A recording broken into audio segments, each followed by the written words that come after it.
हरे कृष्ण। तो जीव भौतिक कर्म में लगता है इस जगत में आकर देहात्म बुद्धि की वजह से। देहात्म बुद्धि का अर्थ है कि देह को ही हम आत्मा समझने लगते हैं, देह को ही हम हमारा वास्तविक अस्तित्व समझने लगते हैं। मैं देह हूँ, ये समझावट जो है उसे देहात्म बुद्धि कहा गया है।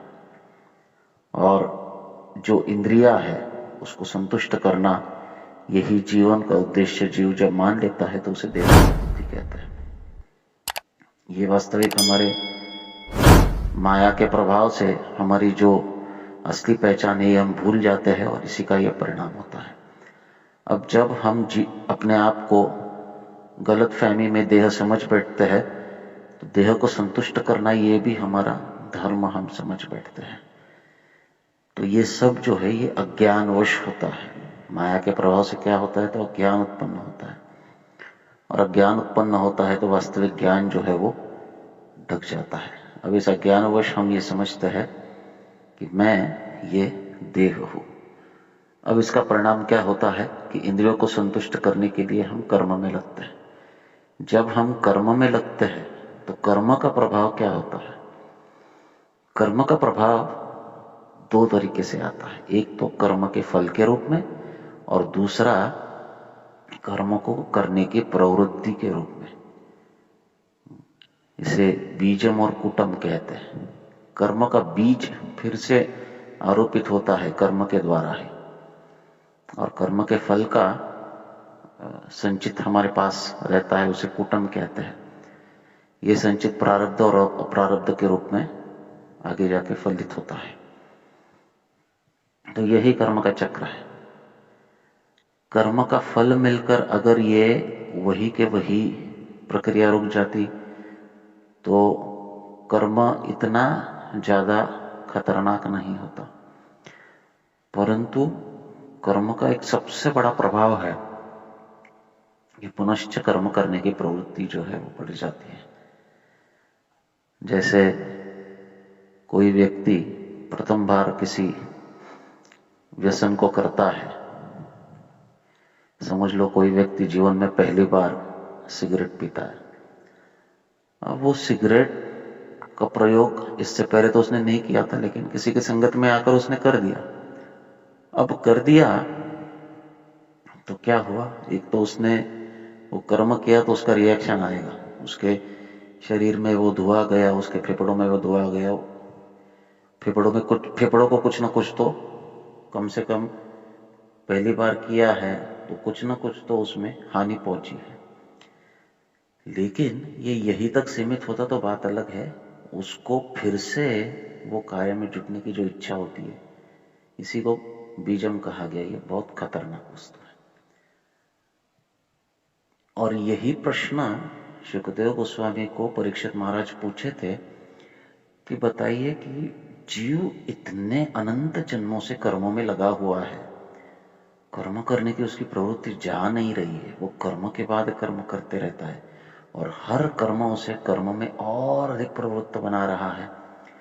इस प्रकार से तो उसके कर्मों के फल का बहुत बड़ा राशि बन चुका है। बहुत कूटम का अर्थ है पर्वत। हम अन्नकूट कहते हैं ना, कूट का अर्थ क्या है? पर्वत, अन्न का पर्वत, उसे अन्नकूट कहते हैं। तो ये कर्म फल का कूट बन चुका है, बहुत बड़ा पर्वत बन चुका है। अब क्या होता है, इसको कैसे नष्ट करेंगे? क्योंकि अगर इसको नष्ट नहीं करते हैं, क्योंकि पंचम स्कंद के अध्याय में सुखदेव गोस्वामी से परीक्षित महाराज नरक लोक का वर्णन सुने। हर एक छोटे कर्म के लिए नरक में बहुत बड़ी यातना प्राप्त होती है। तो ये सुनकर वो सोचने लगे कि एक भी जीव नरक से बच नहीं सकता है, ये कैसे संभव है? और फिर सुखदेव गोस्वामी परीक्षित महाराज को कहते हैं कि कोई ज्ञान विकसित करेगा तो कर्म से बचेगा। तो परीक्षित महाराज कहते हैं ज्ञान से थोड़ी बच सकता है, ज्ञान विकसित करने के लिए सब कुछ त्याग करके निर्जन जगह पर जाकर बैठना पड़ेगा, अनेक वर्षों तक ध्यान लगाकर, जो कलियुग में संभव ही नहीं है। कोई आसान तरीका बताइए। तो कहते हैं कि प्रायश्चित्त करने से होता है। तो प्रायश्चित्त करने से कैसे होगा? प्रायश्चित्त का अर्थ है एक कर्म को काटने के लिए दूसरा कर्म करें। तो एक कर्म को काटने के लिए दूसरा कर्म करेंगे तो दूसरे कर्म का भी फल लगेगा, तो ये भी तो सही नहीं है। तो फिर शुकदेव गोस्वामी कहते कि हाँ, आपकी बात सही है, न कर्म से हो सकता है न ज्ञान से हो सकता है, केवल और केवल भगवान के नाम से हो सकता है। और फिर शुकदेव गोस्वामी एक बहुत सुंदर प्रसंग का उद्घाटन करते हैं जिसमें भगवान के नाम की महिमा आती है। अजामिल मृत्यु समय भगवान के नाम का उच्चारण किया, वास्तविक भगवान के नाम को नहीं पुकारा, वो अपने सबसे कनिष्ठ बेटे को पुकारा जिसका नाम नारायण है। और मृत्यु समय जब यमदूत का दर्शन करके वो डर गया तो उसने नारायण को पुकारा, और जैसे ही नारायण को पुकारा भगवत दूत विष्णुदूत वहां पर उपस्थित हुए और सबसे पहले आकर उन्होंने क्या किया? न भूतो न भविष्यति ऐसी घटना घटी है, लेकिन उन्होंने यमपाश को काट दिया। यमदूत जो है वो पूरी तरह बिविल्डर हुए, वो पूरी तरह विचलित हुए, ये क्या हो रहा है? आज तक ऐसा कभी हुआ नहीं, आज कैसे हुआ? और तब विष्णुदूत जो है वो अनेक प्रकार से उनको समझाते हैं कि क्यों ऐसा हमने किया, और फिर भगवान के नाम की महिमा जो है उसका गान करते हैं। उसी के अंतर्गत वो कहते हैं कि भगवान का नाम इतना दिव्य है कि वो किसी भी अन्य साधन से श्रेष्ठ है। क्यों श्रेष्ठ है? तो कहते हैं तैस्तानी अघानी पूयन्ते तपोदान व्रतादि भी ना धर्मजम तद हृदयम तद अपीशांग्री सेवया। तैस्तानी अघानी पूयन्ते, देखिए व्यक्ति का पाप का कर्म नष्ट होना एक बात है, लेकिन पाप करने की प्रवृत्ति को नष्ट करना ये दूसरी बात है। तपोदान व्रत आदि भी से शायद कर्म फल नष्ट हो सकता है, जो हमने कर्म किया है उसका फल नष्ट हो सकता है, लेकिन कर्म करने की प्रवृत्ति नष्ट नहीं होगी।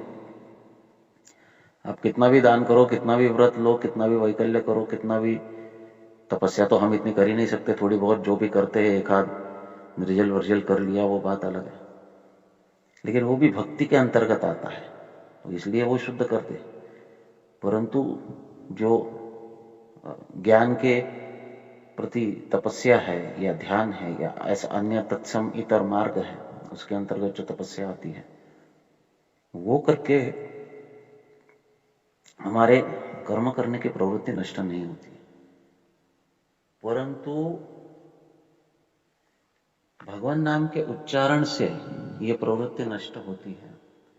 न अधर्मजम तद हृदयम, अधर्म उसके हृदय में अधर्म उत्पन्न होना बंद नहीं होता है। किससे? तपदान व्रतादि भी से। परंतु भगवान नाम के उच्चारण से ये हो सकता है, उसके मन में ये प्रवृत्ति नष्ट होती है और ईश अंग्री सेवया, भगवान के चरण कमल की सेवा में वो जुट जाता है, उस सेवा में वो प्रवृत्त होता है। और भगवान के चरण कमल की सेवा में प्रवृत्त हुआ व्यक्ति ही पाप कर्म से परावृत्त होता है। जब भगवान के श्री चरणों की सेवा करते करते, भगवान का नाम का उच्चारण करते करते, हरे कृष्ण कृष्ण कृष्ण हरे हरे, हरे राम राम राम हरे हरे, ये उच्चारण जब हम करते हैं तो क्या करते हैं? श्रीमती राधा रानी से विनती करते हैं कि हे श्रीमती राधा रानी, कृपा करके मुझे भगवान की सेवा में लगाइए। अब जब हम प्रार्थना करते हैं तो राधा रानी हमको भगवान की सेवा में लगाती है, और जब हम भगवान की सेवा करते हैं तो पाप तो कब के भाग गए, क्योंकि हमने भगवान के नाम का उच्चारण किया था। पाप का फल भी भाग गया, सब नष्ट हुआ। परंतु अब जब भगवान की सेवा में लगेंगे तो पाप करने की प्रवृत्ति भी नष्ट होती है, और ये जो है ये सबसे बड़ा लाभ है भक्ति का, कि हम पाप प्रवृत्ति से बाहर निकलते हैं। अन्य कोई साधन नहीं है जगत में, अन्य कोई प्रक्रिया नहीं है, अन्य कोई उपाय नहीं है जिससे हम भगवान के प्रति या कर्मों के प्रति हमारी आसक्ति को नष्ट कर सके। इसलिए कहा गया है कि हरेर नाम हरेर नाम एव केवलम कलौ नास्तेव नास्तेव नास्तेव गतिरन्यथा। ये कलयुग के कल्मशों का नाश करने वाली एकमेव प्रक्रिया है और इसलिए हरिनाम का निरंतर रूप से बहुत ही सावधानता पूर्वक उच्चारण करना चाहिए। हरे कृष्ण। तो